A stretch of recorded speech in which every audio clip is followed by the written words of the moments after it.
तो बात वक्फ संशोधन बिल की कर लेते हैं। बीती रात लोकसभा से बिल पास होने के बाद गुरुवार को संसदीय कार्य मंत्री किरण रिजिजू ने इसे राज्यसभा में पेश किया और बिल को लेकर फैलाए जा रहे भ्रम पर सदन में जवाब दिया है। क्या जवाब दिया है कि वो हम एक बार देख लेते हैं। Of the Waqf Amendment Bill 2025 and the Musliman Waqf Repeal Bill 2025 as passed by Lok Sabha. दिन नया था, सवेरा नया था और मोर्चा भी नया था। गुरुवार को पुराना वक्फ बिल इतिहास बनने की कड़ी में अगली दहलीज पर खड़ा था।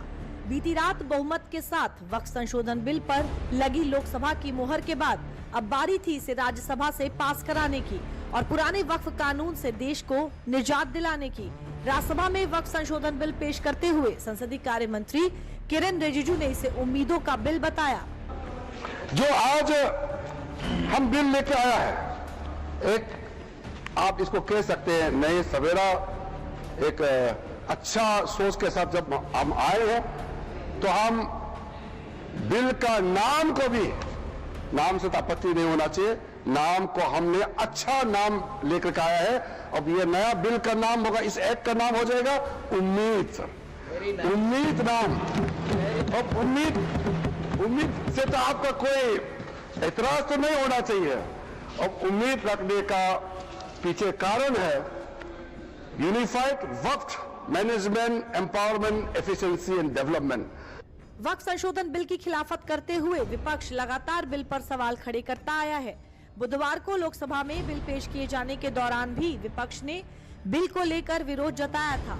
इसी के मद्देनजर गुरुवार को राज्यसभा में बिल पेश करते हुए संसदीय कार्य मंत्री किरण रिजिजू ने संशोधित बिल पर विपक्ष के लगाए आरोपों को नकारते हुए वक्फ बिल में हुए बड़े बदलावों को सदन में बताया। कोई भी प्रॉपर्टी हो, उसका एक टाइटल होने के लिए कोई डॉक्यूमेंट चाहिए, कोई रजिस्ट्रेशन चाहिए, कोई प्रूफ तो चाहिए। अगर वक्फ बाय यूजर के नाम में अगर हम वर्बली कह देंगे कि इतने साल पहले, 500 साल पहले हमारा बाप दादा या फलाना ने ऐसा किया तो ये जमीन, ये हमारा वक्फ जमीन है, तो ठीक आप क्लेम कीजिए, मगर कुछ तो दिखाना पड़ेगा सर। किसी भी जमीन को अगर क्लेम करते तो सीधा वक्फ बोर्ड डिक्लेयर किया जाता था, उसको हमने हटा दिया है। ये बहुत जरूरी था। अदरवाइज इसके बाद अगर आप 2013 में कितना वक्फ प्रॉपर्टी था, आज 2025 में कितना वक्त प्रॉपर्टी का संख्या में जंप हो गया, तब आप पता चलेगा कि ये सेक्शन का कितना इसका दुरुपयोग किया गया है। लेकिन साथ साथ में हम लोग ने संरक्षण भी दिया है कि वक्त बाय यूजर में जो वक्त प्रॉपर्टी ऑलरेडी रजिस्टर्ड है, जो सेटल्ड केस है, हम उसको रेट्रोस्पेक्टिव जाकर के उसको हम छेड़छाड़ नहीं करेंगे। ये प्रोस्पेक्टिव इफेक्ट होगा। हाँ, अगर कोई डिस्प्यूटेड है, कोर्ट में पेंडिंग है, बातचीत चल रहा है, डिस्प्यूटेड है, तो जाहिर सी बात है सर कि कोर्ट का अधिकार को तो हम यहाँ खत्म नहीं कर सकता है। ऑनलाइन होगा वक्फ का डेटाबेस, जमीन का ऑनलाइन डेटाबेस, गैर मुस्लिमों को वक्फ बोर्ड में शामिल करना अनिवार्य। वक्फ बोर्ड में 2 मुस्लिम महिलाएं भी होंगी। अफसर के पास होगा विवाद निपटाने का अधिकार। सिविल कोर्ट या हाई कोर्ट में अपील करना मुमकिन। सरकार के पास होगा वक्फ के खातों का ऑडिट कराने का अधिकार। महिलाएं भी वक्फ की जमीन में होंगी उत्तराधिकारी। प्रॉपर्टी का ब्यौरा राजस्व रिकॉर्ड में दर्ज होगा। सरकारी प्रॉपर्टी वक्फ की नहीं मानी जाएगी। संसदीय कार्य मंत्री किरण रिजिजू ने राज्यसभा में चर्चा की शुरुआत से पहले संशोधित वक्फ बिल पर जो तस्वीर सदन के सामने रखी, वो कांग्रेस को नागवार गुजरी। राज्यसभा में कांग्रेस सांसद नासिर हुसैन ने वक्फ संपत्तियों से जुड़े मामले और ट्रिब्यूनल के फैसलों को लेकर एक बड़ा दावा कर दिया। क्या रेवेन्यू रूल्स नहीं है? क्या प्रॉपर्टी रूल्स नहीं? मतलब कहीं पे भी हम टवल डाल दें और हमारी बना लें। हम ट्रेनों में चलते हैं, ट्रेनों में नमाज पढ़ते हैं, फ्लाइट्स में नमाज पढ़ते हैं, तो नमाज पढ़ ले तो क्या ट्रेन हमारी होगी? क्या फ्लाइट हमारी होगी? क्या वक्फ में उसको लिखवा दें?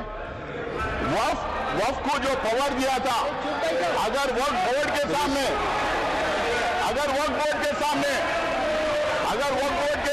कोई कंप्लेंट आता है, वक्फ बोर्ड के सामने कोई कंप्लेंट आता है, तो वक्फ बोर्ड उसकी तहकीकात करती है, उसकी इंक्वायरी करती है, उसके लिए सेट रूल्स हैं। शायद किरण रिजिजू को ये बात पता नहीं कि हर स्टेट उस इंक्वायरी कैसा कराया जाए, हर स्टेट के रूल्स अलग बने हुए हैं। पूरा इंक्वायरी होने के बाद में सर्वे कमिश्नर उसको सर्वे करता है, कलेक्टर उसको चेक करता है, फिर उसके बाद में स्टेट गवर्नमेंट को जाता है, स्टेट गवर्नमेंट उसको वेरीफाई करती है, उसके बाद में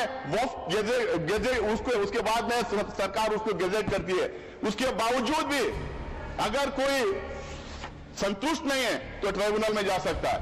अगर वहां भी कोई अगर वहां भी उसके खिलाफ अगर डिसीजन जजमेंट आता है, अगर वहां पे वो कन्विंस नहीं है तो वो कोर्ट में जा सकता है। आज ये कह रहे हैं कि कोर्ट में रिव्यू नहीं कर सकते। कांग्रेस सांसद ने वक्फ बिल से जुड़े विवादों के निपटारे का प्रोसेस समझाते हुए सदन में जो ज्ञान की गंगा बहाई, गृह मंत्री अमित शाह की ओर से उस पर प्रतिक्रिया भी आई। गृह मंत्री अमित शाह ने सदन में खड़े होकर कांग्रेस सांसद के बयान को अफवाह करार देते हुए तुरंत पलटवार कर दिया। कितने केसेस कैसा हो रहे हैं हाई कोर्ट में और सुप्रीम कोर्ट में। माननीय गृह मंत्री कुछ कर दे।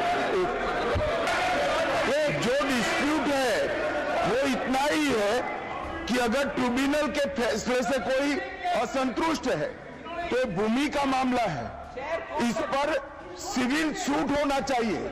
सिविल सूट में अधिकारों के बहुत वाइड रेंज होती है। इन्होंने इस पर अपील का प्रोविजन 2013 के कानून में रखा ही नहीं है, तो रीट के कार्य क्षेत्र में हाईकोर्ट के सामने जाता है। रीट का कार्य क्षेत्र बहुत संकरा होता है, तो जो ट्रिब्यूनल का फैसला होता है वो फाइनल होने के चांसेस 99% हो जाते हैं। जिनकी भूमि है इसका अधिकार जाता रहता है। मान्यवर एक गलत भूमि फैला रहे हैं। वक्फ बिल को लेकर पक्ष और विपक्ष जहां अलग अलग दावे करता नजर आ रहा है, विपक्ष जहां पुराने बिल की तरफदारी करते हुए संशोधित वक्फ बिल की खिलाफत में खड़ा है, तो वहीं बीजेपी इस बिल की खूबियां गिनाते हुए इसे मुस्लिम हितैषी बताते नजर आ रही है। वक्फ बिल को हम बहुत ही नाजायज एक बिल मान रहे हैं। देश की जितनी जमीन है बड़े बड़े उद्योगपतियों को दे दी, अब मनसा है उन्हीं उद्योगपतियों को ये जमीन देने। कुछ खास लोगों ने, कुछ खास ग्रुप्स ने वक्फ की संपत्तियों को अपनी जागीर समझ लिया था। ये अमेंडमेंट इस तमाम चीजों में सुधार लाने का काम करेगा। वक्फ की जमीन जो है ये खुदा की जमीन है, ये मुस्लिम समाज के वेलफेयर के लिए, उनके डेवलपमेंट के लिए इस्तेमाल होनी चाहिए। वक्फ के माध्यम से आम गरीब मुसलमानों का भला होना चाहिए। लेकिन तमाम कुछ ऐसे लोग हैं, कुछ ऐसे सिलेक्टेड लोग हैं जिन्होंने वक्फ की जो मूल भावना है उससे इतर काम किया है। आज वक्फ अमेंडमेंट एक्ट जो केंद्र की मोदी सरकार हमारी लाई है, ये वक्त की ज़रूरत थी, वक्त की डिमांड थी, और मुझे लगता है कि इस अमेंडमेंट के आने के बाद निश्चित तौर पे जो भी खामियां, जो भी कमियां हमारे वक्फ बोर्ड में हैं, वो कमियां दूर होंगी। प्रॉपर ऑडिटिंग होगी, प्रॉपर उसका मैनेजमेंट होगा, मिस हैंडलिंग से ये बचेगा, अवैध अतिक्रमण, अवैध कब्जों से हम इसको मुक्त कराएंगे और इस पे विकास के काम होंगे। वक्फ संशोधन बिल पर सदन से लेकर सड़क तक सियासी शोर लगातार जारी है। ऐसे में ये जानना जरूरी हो जाता है कि वक्फ संशोधन बिल को लेकर दिए जा रहे बयानों और दावों के पीछे सच कितना है और भ्रम कितना है। वक्फ पर भ्रम, निजी संपत्तियों पर असर, कानून का सच, वक्फ संपत्तियों के लिए कानून, वक्फ का भ्रम, धार्मिक अधिकार में दखल, कानून का सच, कोई दखल अंदाजी नहीं। वक्फ पर भ्रम, सरकार का दखल, कानून का सच, पारदर्शिता के लिए कानून। वक्फ पर भ्रम, धार्मिक जगह छिनेगी, कानून का सच, कोई असर नहीं होगा।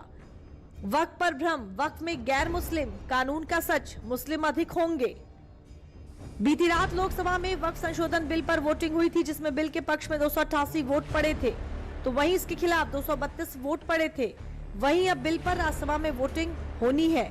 ऐसे में अगर राज्यसभा से भी वक्फ संशोधन बिल को मंजूरी मिलती है तो ये बिल कानून बनने की दहलीज के और पास खड़ा दिखेगा।